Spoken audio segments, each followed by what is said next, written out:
ایک الگ سے ڈرامہ شروع کیا ان لوگوں نے، بہت بڑا ایسٹرولوجر بن گئے، علم نجوم کے حساب سے تاریخ پیدائش ثابت کر رہے ہیں۔ 1000 سال پہلے بڑے بڑے ودوانوں نے، بڑے بڑے عالموں نے، امام غزالی نے، امام قسطلانی نے، یہ بڑے بڑے عالم ہیں جنہوں نے 12 ربیع الاول کی تاریخ پر وشواس کیا، اسی تاریخ میں سرکار پیدا ہوئی۔ اور عام طور پر پوری دنیا میں 12 ربیع الاول کو عام جشن منانے کا ماحول پیدا ہوا، مگر یہ کھینچ تان کر کے 9 ربیع الاول 9 ربیع الاول 9 ربیع الاول یہ کہنے لگے، مگر اعلیٰ حضرت نے قرآن حدیث کی روشنی میں جو عید میلاد النبی کے جواز کا فتویٰ دیا۔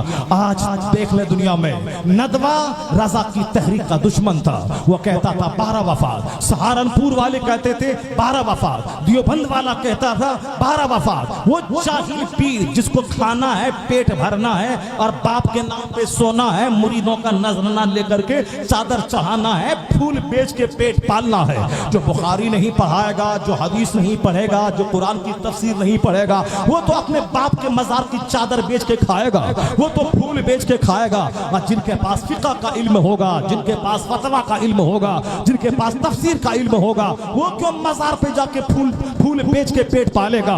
پورے ہندوستان کی واحد خانقاہ وہ خانقاہ اعلیٰ حضرت ہے، جہاں سے علم نکلا تھا، جہاں سے علم کے ذریعے دین کا کام ہوا تھا۔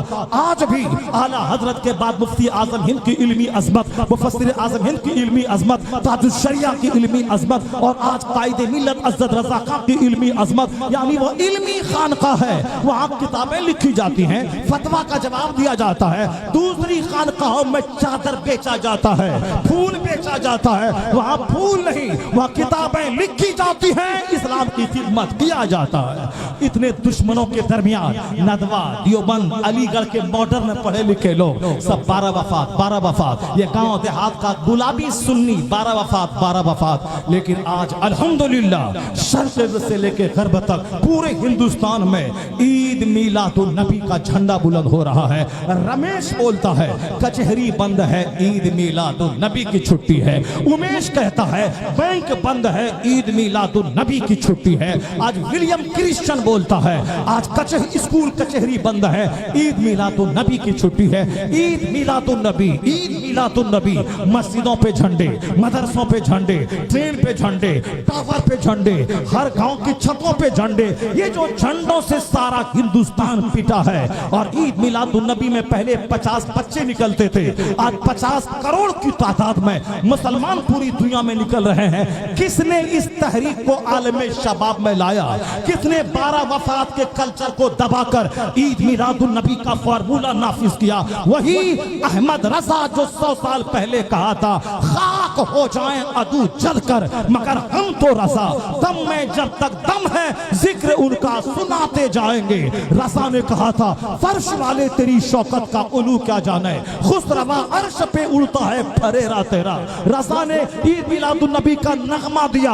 آج ہر گھر، ہر مدرسہ، ہر مسجدیں ہندوستان سے باہر، کیا عرب کیا عجم، عشق رسالت کا جو سنہرا رنگ پھیلا ہے۔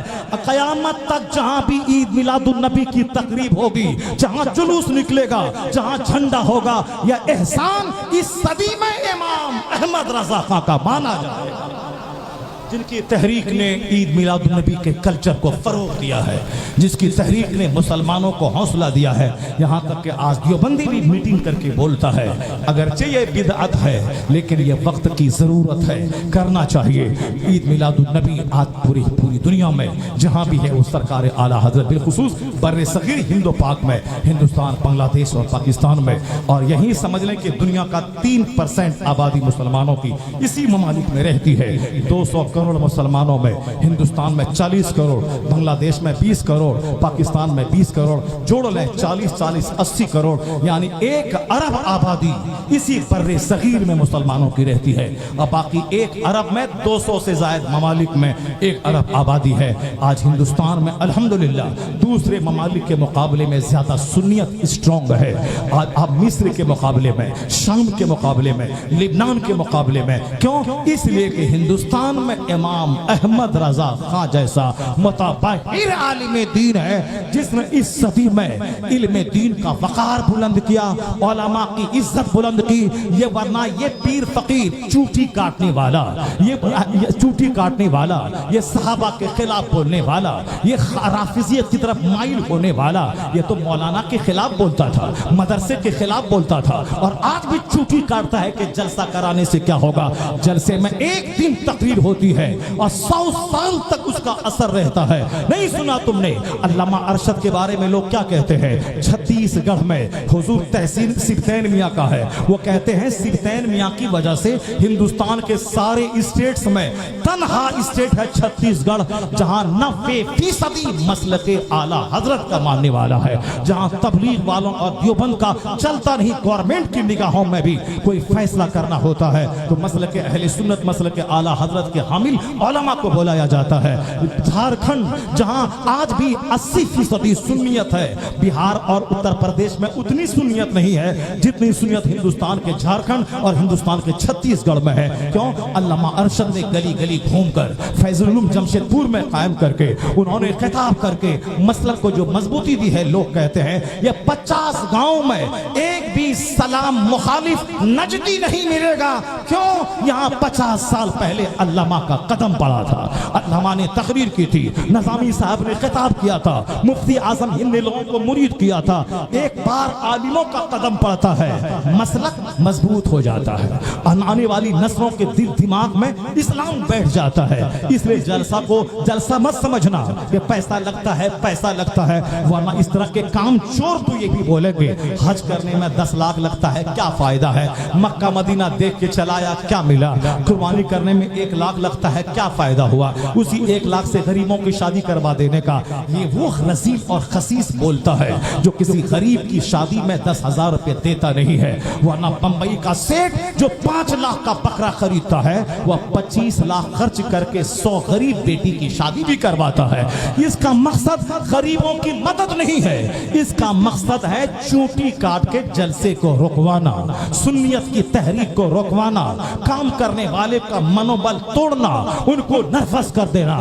تم بتا دے کہ ہم نرفز ہونے والے نہیں ہیں۔ جب کوئی فلم کا ایکٹر تیرے پردے کے خلاف بولے تو قسم کھا لے کہ اب میں تیری فلمیں نہیں دیکھوں گا۔ تو نے میری اذان کے خلاف بولا ہے، اب میں تیرا گانا نہیں گاؤں گا، تیری فلمیں نہیں دیکھوں گا، میں تیرا ہیئر اسٹائل نہیں اپناؤں گا، تیری طرح کپڑا میں نہیں پہنوں گا، میری بیٹی تیرا جنس نہیں پہنے گی۔ تو میری اذان کے خلاف بولتا ہے، تو میرے نقاب کے خلاف بولتا ہے، تو میرے مدرسے کے خلاف بولتا ہے، تو ہمارے عالموں کے خلاف بولتا ہے، ہمارے جلسے کے خلاف بولتا ہے۔ میرے بیٹے کو غصہ آنا چاہیے۔ اب میں تیری فلمیں نہیں دیکھوں گا، تیرا ڈائلگ نہیں بولوں گا، تیرا گانا نہیں سنوں گا، میں تیرا کپڑا نہیں پہنوں گا، تیرا ہیئر اسٹائل نہیں اپناؤں گا، تیری طرح گلے میں اور ہاتھ میں بالا مالا نہیں پہنوں گا۔ اگر تیرے پاس ایمانی رمق موجود ہے تو تو بولے گا میں ناچنے والے کا فالوور نہیں، میں تو محمد عربی کا فالوور ہوں، ان کا پیغام مانوں گا، اس پر عمل کروں گا۔ جہاں یہ جنون بہا مصطفیٰ کے فالو کرنے کا، ہندوستان بھی تمہارا ہے، امریکہ بھی تمہارا ہے، پوری دنیا تمہاری ہے، اللہ کا وعدہ ہے تو مصطفیٰ کا غلام بن جا، اس دھرتی کا تجھے امام بنا دے گے۔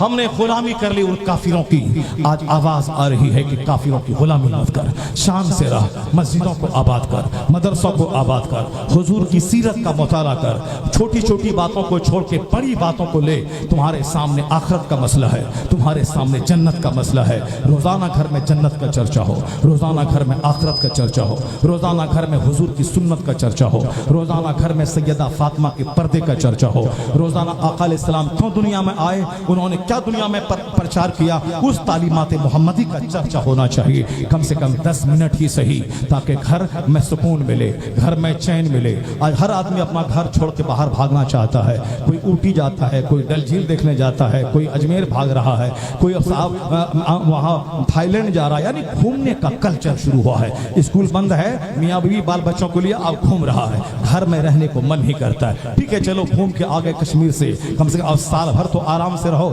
نہیں 2 دن کے